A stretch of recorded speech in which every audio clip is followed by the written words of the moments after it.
Hi, have you ever tried to buy a hat?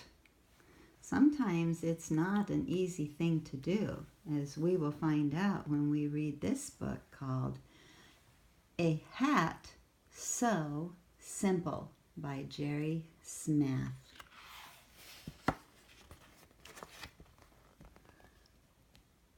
Paul said to Edna, "Fish with me.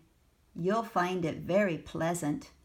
He gave his wife a fishing pole and said, "This is your present." Edna thanked her husband for the fishing pole he bought her. "Let's go fishing now," she said. So they ran down to the water.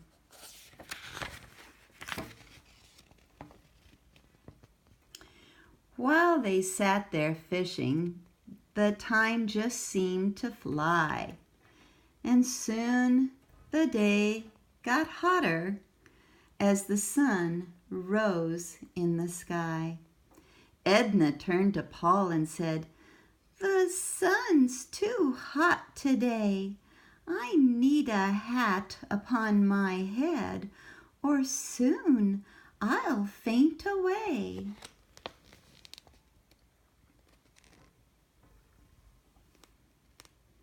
Paul gave his hat to Edna, but she didn't like its looks. His hat was old and smelly and had too many hooks. "I'll buy my own," said Edna, "one that's small and neat. So when I'm fishing in the sun, I will not feel the heat."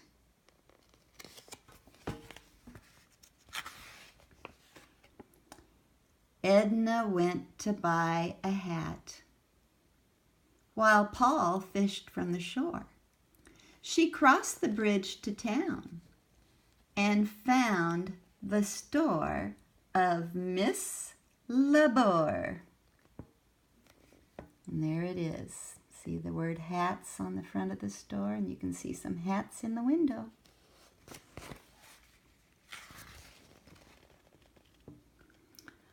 "I want that hat," said Edna, "the one that's small and neat. So when I'm fishing in the sun, I will not feel the heat." Miss Labor, who owned the store, said, "No, that hat won't do.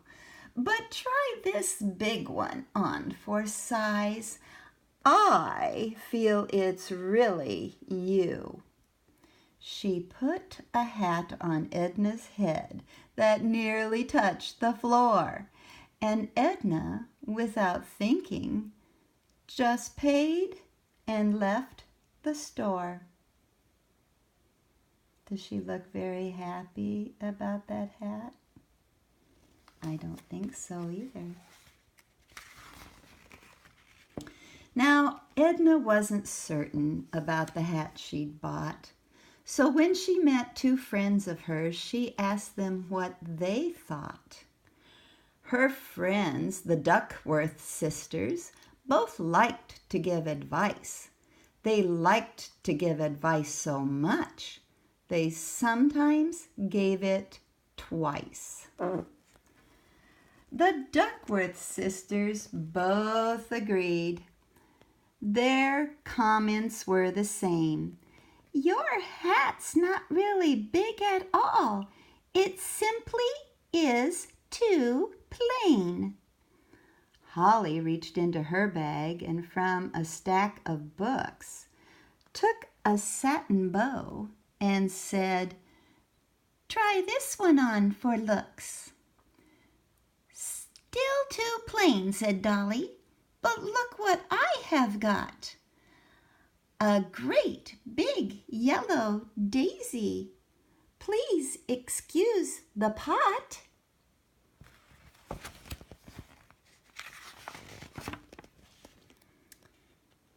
"How nice of you," said Edna, "to make my hat so grand. Maybe I was wrong to want a hat that was so bland. Do you know what bland means? Bland means something that is very plain. Then the sisters said goodbye, and after they departed, Edna noticed that her hat weighed more than when she started.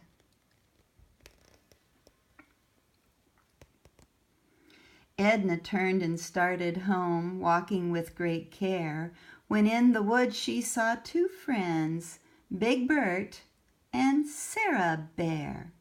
Both bears were busy eating a great big picnic lunch, sipping soup and munching grapes, often by the bunch.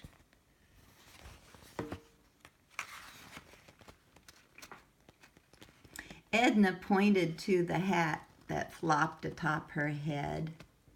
She asked the big bear what he thought, and this is what he said. "Your hat could use some purple grapes. Just trust your old friend Bert. Not only are they pretty, but they make a fine dessert." "You could be right," said Edna. "It is a long trip back. Maybe I'll be hungry and want a little snack." "Take my balloon. It's pretty too," said little Sarah Bear. "Won't you put it on your hat? I'll fill it up with air."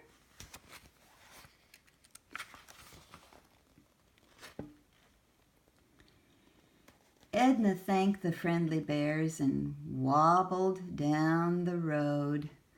The simple hat she went to buy was now a heavy load. But Edna kept on going till she met a man called Bright, who said, "Please buy a candle. You'll find my price is right."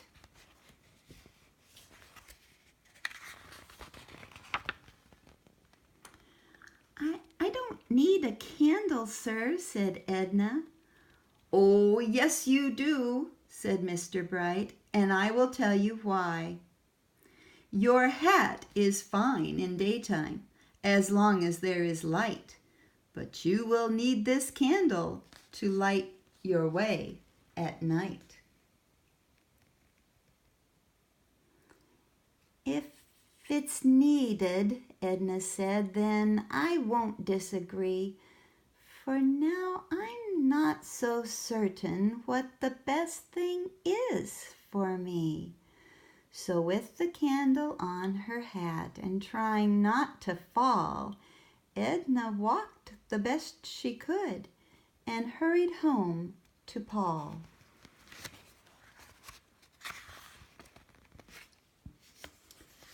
Now the sky was getting dark. Her hat grew hard to handle. So Edna said, "Before I fall, I'll stop and light my candle." Then in the sky, some birds flew by and thought it would be neat if they all sat on Edna's hat and had some grapes to eat. Oh no, look at them, here they come. Oh my goodness, that's not good. "No, no," she shouted bravely. "Drat you birds! Shoo! Scat! This is not your dinner. This is my new hat." The way the birds ate Edna's grapes was really quite appalling. They made her trip and lose her grip, and then she started falling.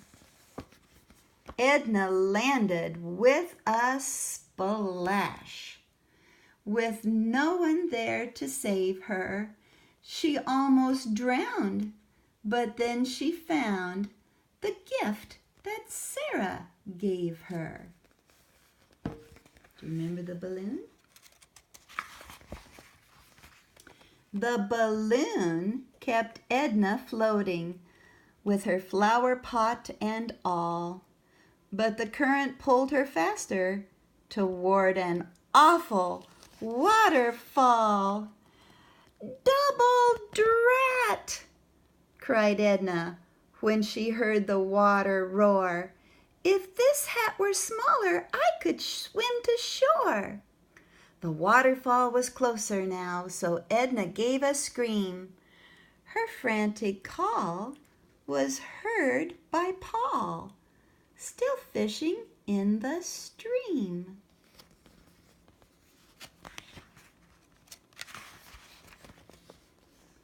"I hear you, Edna," shouted Paul, "and I can see your light. I'll cast my fishing line to you. Just grab and hold on tight." Paul pulled on his fishing pole, and then he pulled some more until he saw that Edna was safely on the shore. Well, it's a good thing he was there. When Paul saw Edna standing there, he asked, "What have you done? That hat is much too big for you. Why, it must weigh a ton. You went to buy a simple hat. At least that's what I thought. But if that's so, then tell me why that hat is what you bought." Edna knew that Paul was right. When morning came, she quickly hiked back to the store of Miss Labor to buy the hat she really liked. Now, Paul and Edna like to fish. They do so every day. And if by chance you meet them, you may hear Edna say, "I love my hat so simple. It is so small and neat. Now when I'm fishing in the sun, I never feel the heat." And they both look like they're very happy with that hat, don't they? And they're having so much fun together. Well, I hope you've been having fun too, reading this book together with me. We'll read another one again sometime soon, okay? Until then, I'll say bye-bye.